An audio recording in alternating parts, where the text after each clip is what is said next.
Numbers chapter 11. Now the people complained about their hardships in the hearing of the Lord, and when he heard them, his anger was aroused.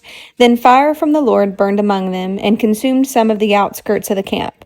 When the people cried out to Moses, he prayed to the Lord, and the fire died down. So that place was called Taberah, because the fire from the Lord had burned among them. The rabble with them began to crave the other food. And again the Israelites started wailing and said, "If only we had meat to eat. We remember the fish we ate in Egypt at no cost. Also the cucumbers, melons, leeks, onions, and garlic.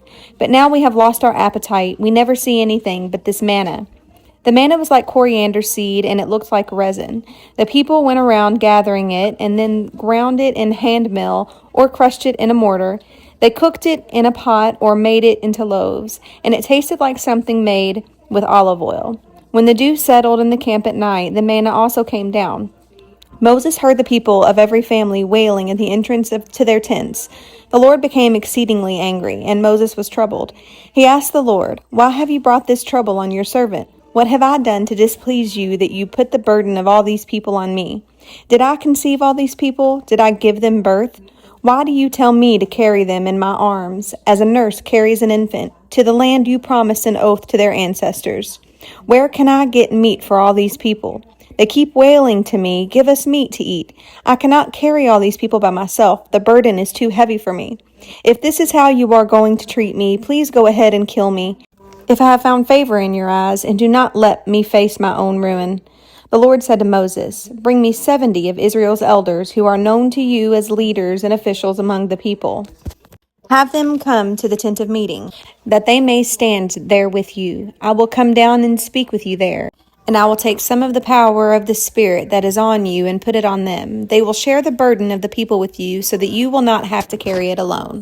Tell the people, consecrate yourselves in preparation for tomorrow, when you will eat meat. The Lord heard you when you wailed. If only we had meat to eat, we were better off in Egypt. Now the Lord will give you meat, and you will eat it. You will not eat it for just 1 day, or 2 days, or 5, 10, or 20 days, but for a whole month, until it comes out of your nostrils and you loathe it, because you have rejected the Lord who is among you, and have wailed before him, saying, 'Why did we ever leave Egypt?' But Moses said, 'Here I am among 600,000 men on foot, and you say, I will give them meat to eat for a whole month.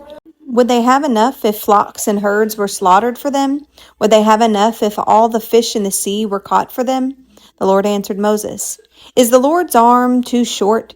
Now you will see whether or not what I say will come true for you.'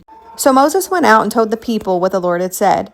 He brought together 70 of their elders and had them stand around the tent.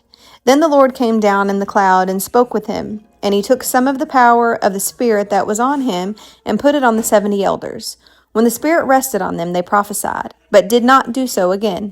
However, 2 men whose names were Eldad and Medad had remained in the camp. They were listed among the elders, but did not go to the tent. Yet the Spirit also rested on them, and they prophesied in the camp. A young man ran and told Moses, "Eldad and Medad are prophesying in the camp." Joshua, son of Nun, who had been Moses' aide since youth, spoke up and said, "Moses, my lord, stop them." But Moses replied, "Are you jealous for my sake? I wish that all the Lord's people were prophets, and that the Lord would put his Spirit on them." Then Moses and the elders of Israel returned to the camp.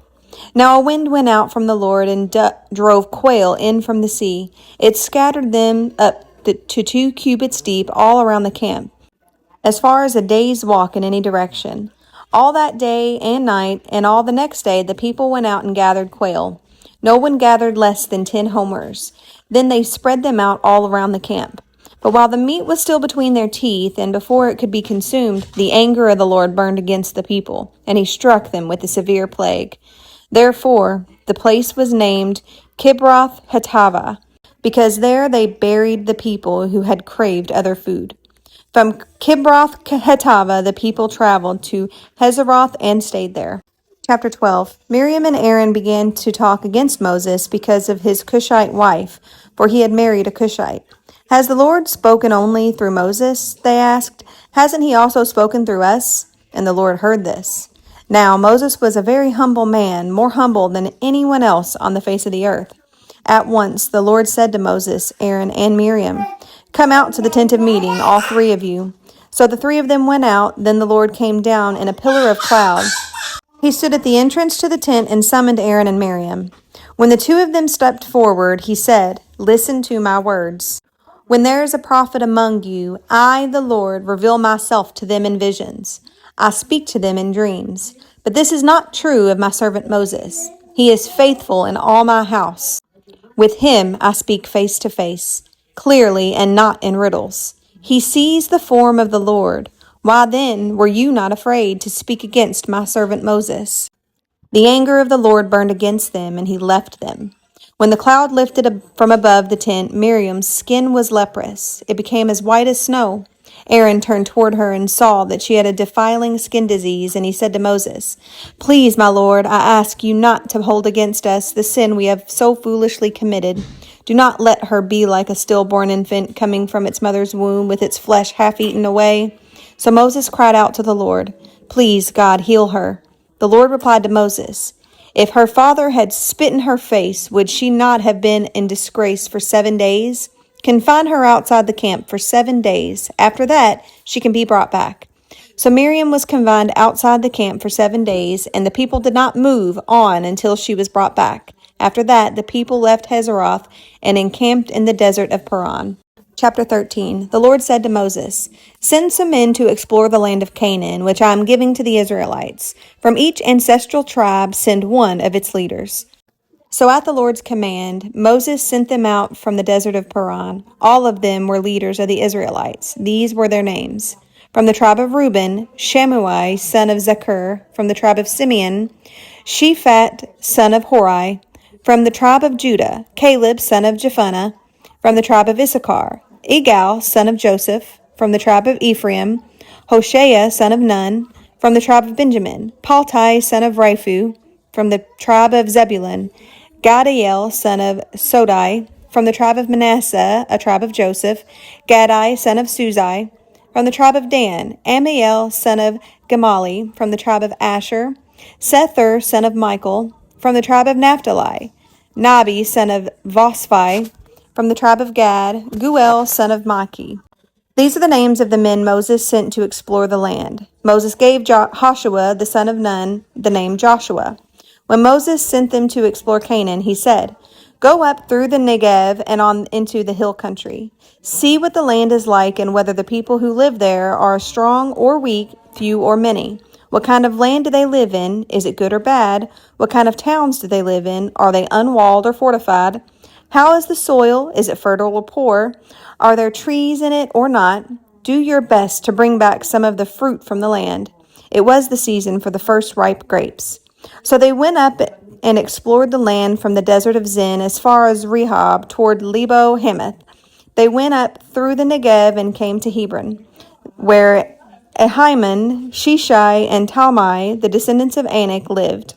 Hebron had been built 7 years before Zoan in Egypt. When they reached the valley of Eshcol, they cut off a branch bearing a single cluster of grapes. 2 of them carried it on a pole between them, along with some pomegranates and figs. That place was called the Valley of Eshcol because of the cluster of grapes the Israelites cut off there. At the end of 40 days, they returned from exploring the land. They came back to Moses and Aaron and the whole Israelite community at Kadesh in the desert of Paran. There they reported to them and to the whole assembly and showed them the fruit of the land. They gave Moses this account. "We went into the land to which you sent us, and it does flow with milk and honey. Here is its fruit. But the people who live there are powerful, and the cities are fortified and very large. We even saw descendants of Anak there. The Amalekites live in the Negev, the Hittites, Jebusites, and Amorites live in the hill country, and the Canaanites live near the sea along the Jordan." Then Caleb silenced the people before Moses and said, "We should go up and take possession of the land, for we can certainly do it." But the men who had gone up with him said, "We can't attack those people. They are stronger than we are." And they spread among the Israelites a bad report about the land they had explored. They said, "The land we explored devours those living in it. All the people we saw there are of great size. We saw the Nephilim there. The descendants of Anak came from the Nephilim. We seemed like grasshoppers in our own eyes, and we looked the same to them."